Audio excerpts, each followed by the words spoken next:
Salut à toutes et à tous, c'est Quentin de la chaîne Photo & Vlog. Aujourd'hui je vous retrouve pour une toute nouvelle vidéo sur le salon de la photo. Alors le salon de la photo c'est quoi? C'est un salon où on peut en fait toucher à la photo, tout simplement. Le salon de la photo, ça concerne la photo. On a des exposants comme Canon, Nikon, Sony, Panasonic et plein d'autres.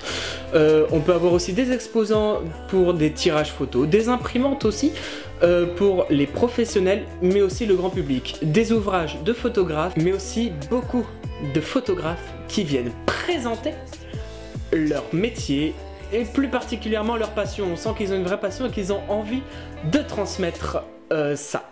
Quelles sont alors les nouveautés de ce salon? Du côté de chez Canon, on n'a pas de grandes nouveautés, peut-être l'EOS 2000D qui vient de faire son apparition et quelques nouveaux objectifs dont je vous mets les images à côté, tout simplement. Chez Nikon, je m'intéresse pas forcément beaucoup à cette marque, même si j'ai débuté avec un Nikon, il est vrai. Le Nikon Z, il me semble, de toute façon, il s'affiche encore là. Je vous mets, voilà, toutes les nouveautés de chaque marque à côté, droite, gauche, qui défilent, on verra.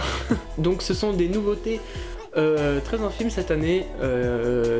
Par exemple l'année dernière on avait l'arrivée du Panasonic GH5 du côté de chez Panasonic justement. Cette année pas de grandes nouveautés non plus du côté de leur boîtier, toujours des nouveaux objectifs. Le stand qui m'a plus particulièrement intéressé cette année c'était Sigma qui fait des objectifs pour appareils photo et qui permettait de tester leur objectif sur son propre appareil. Donc j'avais ramené le mien, mon Canon EOS 7D.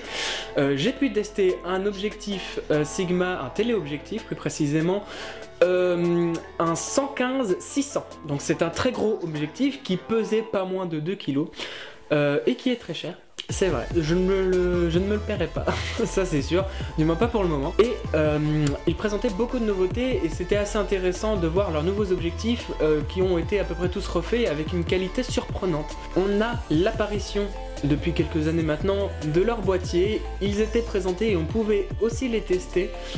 Personnellement, c'est pas des boîtiers que je choisirais d'un point de vue esthétique déjà, parce que je suis vachement mieux avec par exemple un boîtier Canon qui a une forme qui me plaît un peu mieux, une prise en main vachement plus pratique. J'ai été faire un tour du côté de chez Zeiss qui font des objectifs cinéma très poussés, qui ont un piqué excellent et qui ont une large palette de couleurs et ça me plaît vraiment. Bien entendu, chez chacune de ces marques, il y avait je ne sais plus.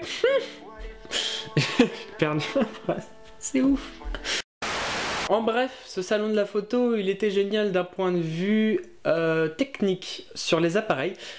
J'ai beaucoup aimé comme tous les ans de toute façon, les présentations qu'ils faisaient, par exemple chez Canon avec le drap rouge qui virevoltait avec des effets de vent. Des effets de vent, voilà, merci. On avait aussi chez Sony par exemple des rappeurs qui faisaient une prestation et qu'on pouvait prendre en photo avec leur appareil qui était disponible. C'est très intéressant, comme ça on peut voir vraiment la partie prise de vue en mouvement qui va au final rester bien figée parce qu'on aura pris une grande vitesse d'obturation. On avait bien entendu la présence de la marque DJI qui présentait leurs drones et leurs stabilisateurs. Et beaucoup d'autres marques qui étaient là vraiment pour présenter leurs appareils destinés à la photo, mais aussi, et c'est très intéressant là, à la vidéo. Et oui, parce qu'on a pu voir des trépieds, des monopieds aussi, des stabilisateurs pour appareils photo. Le salon de la photo reste quand même un salon qui est abordable pour tout le monde, et oui, parce que si on est étudiant, on paye 5 € et légèrement plus cher, je crois, que si on n'est pas étudiant. Mais je vais vous faire une petite confidence, on peut toujours s'arranger pour avoir ses places gratuitement. Déjà, par exemple, sur le site de Canon qui proposait des places pour le salon de la photo gratuitement. Donc c'est un salon qui est vraiment abordable à tous pour ceux qui aiment la photo, la vidéo. Donc pour ma part, du côté du salon en général, je suis un peu déçu. Déçu pourquoi? Parce qu'il n'y avait pas forcément de grandes nouveautés. Au niveau des boîtiers, on reste sur ceux de l'année dernière ou sur ceux de sortie en 2018. Peut-être que l'année prochaine, il sera un peu plus prometteur, et je l'espère en tout cas.